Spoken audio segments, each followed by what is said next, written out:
தேவனை ஆராதிக்கும் போது தேவன் நிச்சயமா நம்முடைய துதியை அங்கீகரித்து நமக்கான பதில தருவார். ஆமென். ஆபிரகாம் ஆபிரகாம தேவன் சோதிச்சார். எப்படின்னா, தன்னுடைய ஒரே பேரான குமாரனை, அவன் ரொம்ப பிரியமா இருந்த ஈசாக்க எனக்காக பலி செலுத்து அப்படின்னு.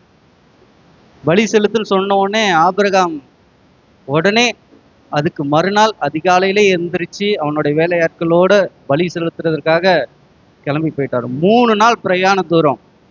அந்த 3 நாள் தூரத்துல அவரு எங்க பலி செலுத்த சொன்னாரோ அந்த இடத்த கண்டுபிடிச்சிட்டாரு.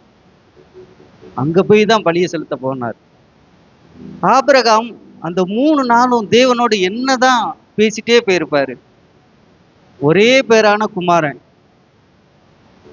ஒரே ஒரு குமாரனா இருக்கிறாரு ஈசாக்கு. அவருக்கு மாம்சத்துல பார்க்கும்போது தன்னுடைய பிள்ளைய தேவன் கேட்டுட்டார் அப்படின்னு ஒரு துக்கம் இருந்திருக்கும். ஆனா இயேசுவோட உள்ள உறவை, தேவனோடு உள்ள உறவை ஆபிரகாம் பார்க்கும்போது அவர் எப்படி பார்த்திருப்பார்னா, நான் ஒண்ணுமே இல்லாம இருந்தேன், அற்பமா எண்ணப்பட்டேன், பிள்ளையே எனக்கு கிடையாது, அந்த தேவன் தான் எனக்கு பிள்ளையை கொடுத்தார், பரவாயில்ல, இதையும் கேட்கிறார், கொடுப்போம், நிச்சயமா நமக்கு இன்னொரு பிள்ளையும் கொடுப்பார்ன்ற நம்பிக்கை அவனுக்குள்ள இருந்திருக்கும் ஆபிரகாமுக்கு. ஏன்னா ஆபிராம இருந்தவரை ஆபிரகாம அவர் தான் அழைச்சார். அழைத்தவர் உண்மையுள்ளவர்.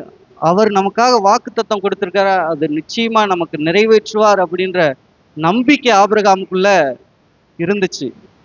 அந்த 3 நாளுமே ஆபிரகாம் இதைத்தான் பேசிட்டே போயிருப்பாரு. ஒரு சைடு துக்கம் வருத்தம் அவரை அழுத்தினாலும், இன்னொரு சைடு தேவனுடைய வாக்குத்தத்தங்களும் அவர் சொன்ன வார்த்தைகளும் ஆபிரகாமோடு பேசிட்டே போச்சு. நமக்கும் ஏதாச்சும் ஒரு காரியம் அழுத்துற மாதிரி தான் இருக்கும். ஆனா தேவன் நமக்கு என்ன காரியத்தை வாக்குத்தத்தமா கொடுத்திருக்கிறாரோ அந்த வாக்குத்தத்தம் நிச்சயமாய் நிறைவேறும். ஆமென். அவருடைய சமூகத்தில் நம்ம எப்பயுமே எப்படிதான் இருக்கணும்?